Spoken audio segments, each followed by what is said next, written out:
Now, Huh? got it.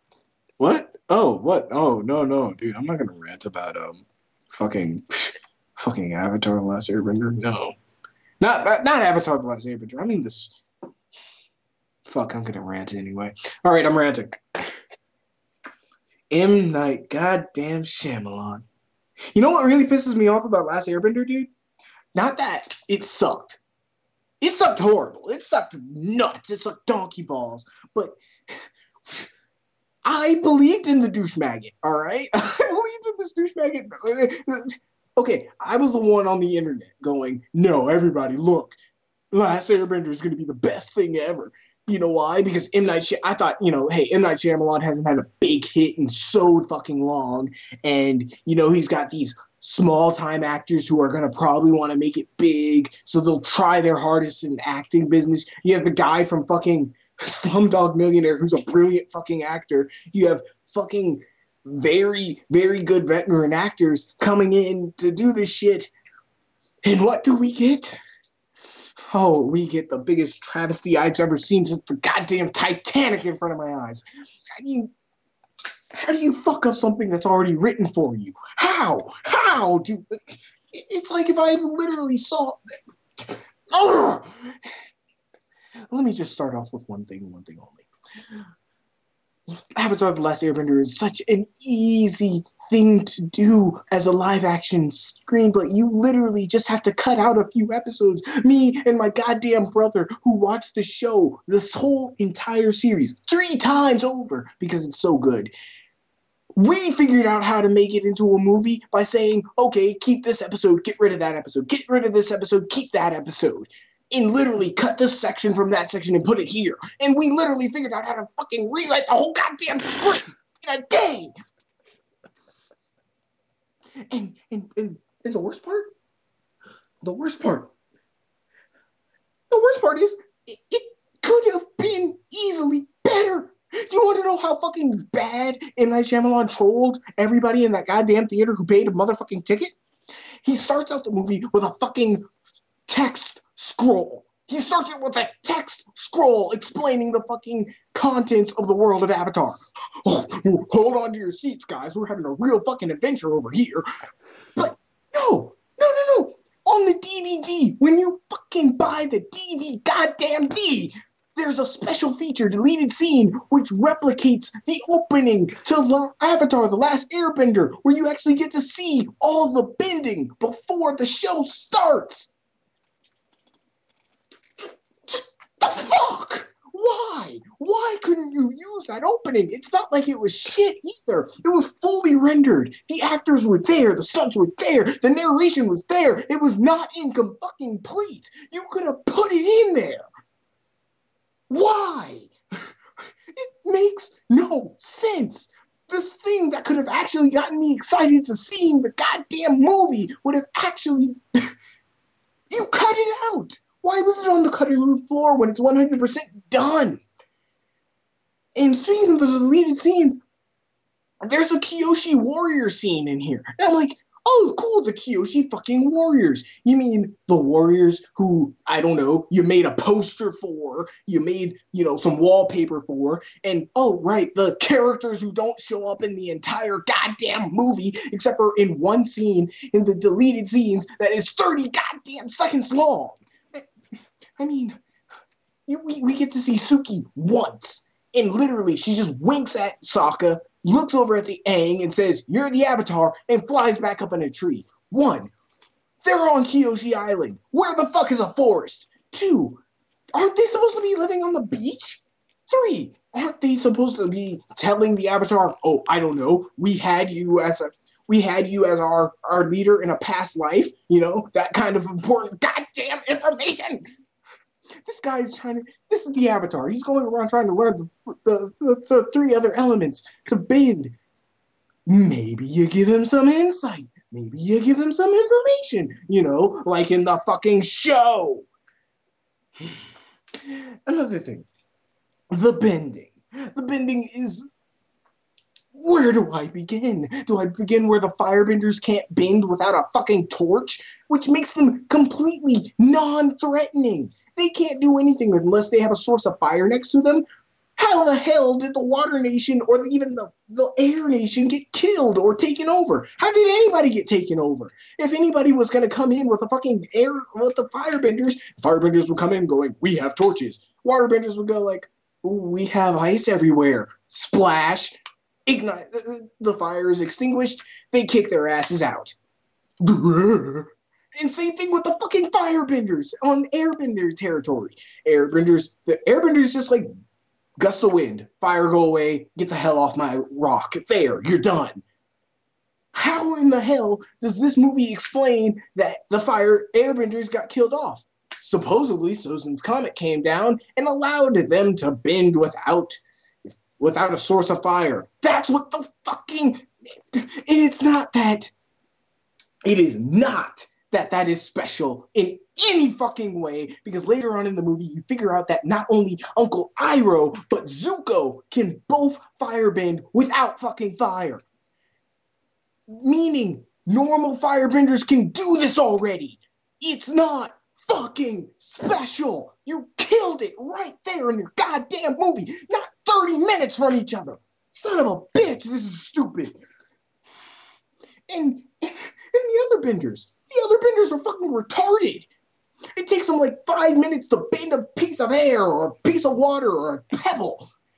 Since when did earthbenders fear firebenders in a canyon?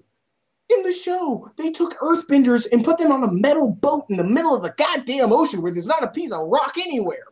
In the movie, they're in a fucking canyon surrounded by rock, living in the fucking rock. How the fuck did you get captured? You can literally revolt at any goddamn time.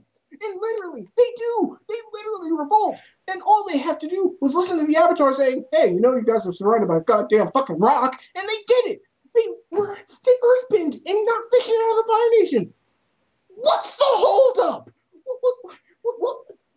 Did you guys just go, we didn't have our inspirational speech for this month, so I guess we're not going to do anything about this. God damn, that's stupid. And for the waterbenders, they're the only benders in this whole fucking movie who bend in less than 3 goddamn seconds. Sometimes they bend at 3 seconds, sometimes it takes them a goddamn hour to make a wave. And also, the way that you pronounce the names in this goddamn movie is fucking stupid. It's fucking stupid. It's Aang, not Ong. It's Sokka, not Sokka. It's not Avatar. I'm sorry, it's Avatar, not fucking Ovatar. Where in hell did you hear that pronunciation? That's like tomato and tomato. No one fucking says tomato. Everyone says fucking tomato. No one says Ovatar. Everyone says Avatar. Hell, James Cameron came out with a movie called Avatar months before this Avatar. Of course, everyone knows how to fucking pronounce the name Avatar. It's a fucking Avatar. A-V-A-T-A-R. Avatar. Not hard. It's a vowel. It's not that hard to fucking pronounce. And I'm just so happy that Toph wasn't in this fucking episode, or, in this movie.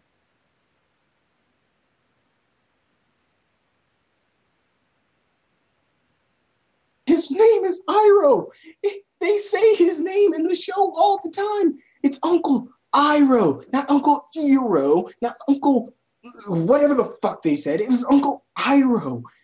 Jesus Christ in a handbag. Is it so hard to get names that have already been written, said, rehearsed, and said again right?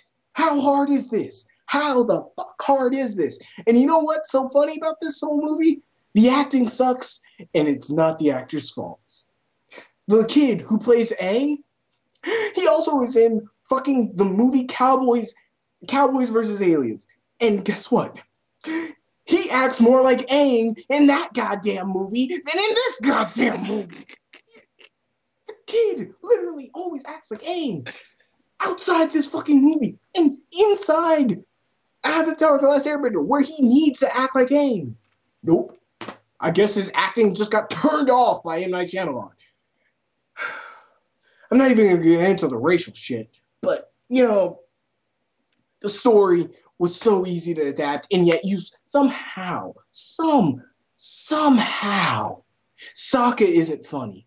You got rid of all the motherly love and nagging and annoyance of Katara. And the thing about it was, Sokka and Katara in the first season annoyed the fuck out of me. Yet, whenever you said, like, it was like that, it's like that cousin you really, really think is annoying, but you really love him anyway.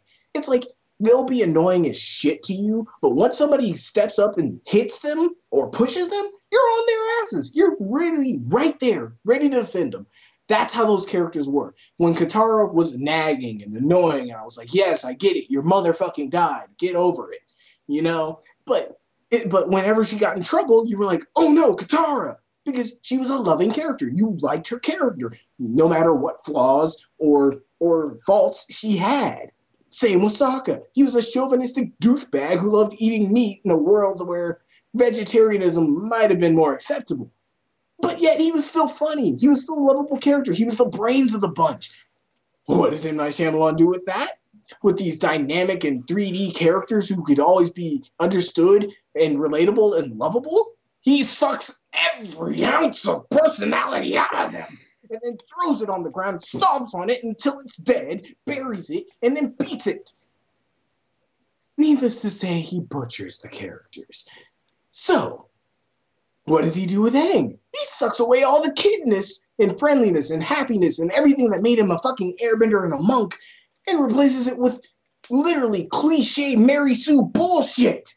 And nothing makes sense about it. And hell, as much as the actor of Zuko tries his best to make this performance great, his lines he is given is literally nothing he can do to save himself. He literally how do we learn of Zuko's past? We literally have to have Zuko randomly ask a kid off the side of the goddamn road. He goes, "Hey kid, can you tell us the story about the prince who got banished?" I'm like, you know, in the show, Uncle just told your fucking backstory to your crew members. That made sense because some of the crew members didn't know about you. So him telling the crew about their captain makes goddamn sense. Why? Why can't it make sense? Why? Oh, and don't even get me started about Appa and Momo. You mean the background of the fucking movie. These two characters literally were the last of their kind and were a reflection and symbolism of Aang's struggle. Hell, when Appa got stolen, fucking Aang caused a fucking mushroom cloud in a desert out of anger trying to find him. Here, you could have had Appa gone missing, and they did half the movie, and no one would fucking notice. No one would... How do you make a fucking 16-foot, 300-pound goddamn flying bison unnoticeable? That's impossible. I thought it was until this goddamn movie came out. And the final thing I have to say about this stupid, utter dog shit of a movie is the Avatar itself. How M. Night Shyamalan butchers the Avatar in so many ways is too much for me to handle. I will need God himself to give me help on how to rant about how much he fucked this one up. I'm just going to go with the violence factor on this one. Oh, the Avatar isn't supposed to use violence to solve his problems. Since when? He literally is there for nothing other than keeping the goddamn peace between the nations. Meaning he's going to have to beat a motherfucker down to make sure things are going smooth. When in hell was that lost in translation from the show to the goddamn movie? In the show, Aang, at the end of season 1, turns into a giant water monster, cuts down ships, causes a tidal wave, kicks some people's ass, and kills Zhao. Why the fuck didn't he do it now? I'll tell you why, of course. Because M. Night Shyamalan hates violence. He does. He's a huge pacifist, but yet he does this horrible rendition of the Avatar to a point where it just hurts the character in so many goddamn ways. To a point where it's like, if they knew about the Avatar, if anybody fucking knew the slightest normal information about the goddamn Avatar in the movie, no one would fucking fear him. It's like this. Oh, okay, what does he do? When he gets into his powerful, godlike avatar state, he creates a giant tidal wave and to scare everybody off, and then does nothing with it. Well, what if one of the ships was brave and called his fucking bluff? Huh? You can't hurt him, so they could have kept going with their fucking invasion. That is retarded. That is stupid, stupid, stupid writing. Just because you want to be passive doesn't mean that everything else in the story has to be passive.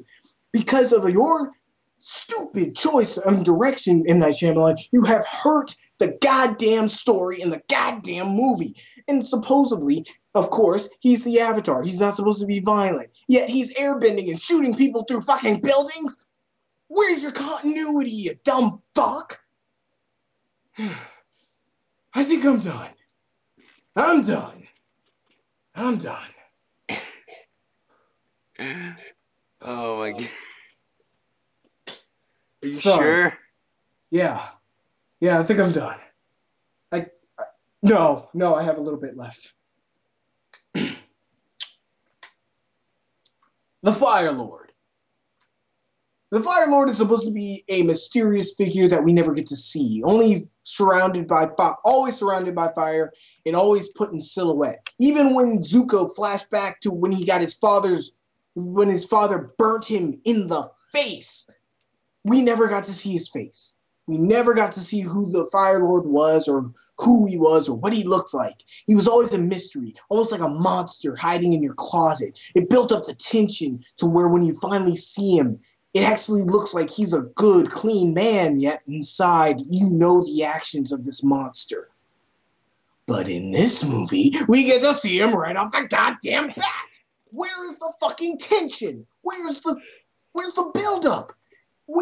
This is like if we took off Darth Vader's mask, like the first time we fucking seen him in the first scene. What made Darth Vader scary was that he was this huge badass who you couldn't see his face. You couldn't really look into his eyes and see what he was thinking. That's what made him kind of scary. It made him unpredictable. This was the same thing with the Fire Lord. You never knew if he was actually going to forgive his son or burn him in the face. Okay, he burned him in the face. But, you never knew what he was going to do because he was always in the shadows. He was always the one controlling the strings and always the one with just a little bit of hint of control. He would always push things into... He was the fucking puppet master. And when you don't see a puppet master pulling the strings, that makes him more threatening. Well, no. We get to see him up front, see all his plans and how he thinks, and blah, blah, blah. And it kills every ounce of tension, and especially kills the ounce of tension at the end where he calls in his daughter, Azula, the cold-blooded, crazy bitch from hell, who in the show is a 2D character that I fucking fear, and many other people would fear for their lives if they ever met her in fucking real life. This is a woman who's unstable to the point where she threatens her friends to be with her. And you made that boring. Good fucking job. There is no way in hell I thought you could have screwed that up. This is a character who literally, for one of her friends who was a trapeze artist, she set the net under her on fire and let loose wild animals on her. So if she fell, she would die instantly. And it was all to persuade her to come with her on a journey. It was literally a checkup journey just to do a routine checkup. And this bitch set a circus on fire. That's how crazy Azula is. And you made her appearance for the first time the most tensionless piece of shit, about as bland as goddamn white rice on paper plate and a glass of milk in a goddamn snowstorm. And you have no explanation for it. You just don't. This chick is so intense, her fire, instead of like everyone else's, whose is red, hers is fucking blue fire. She throws lightning. And you made that boring. You made a woman's entrance boring. How? How? Oh, wait. You revealed everything else so soon, there was no tension left in the goddamn movie. And that's this movie in a fucking nutshell. Tensionless, soulless, stupid. The special effects are fucking barely passable. The bending is just a joke. The fucking storyline is another joke, riddled with inconsistencies and stupidity, and having deleted scenes that would help add to the goddamn story. And I'm done, because this movie has taken up too much of my goddamn life.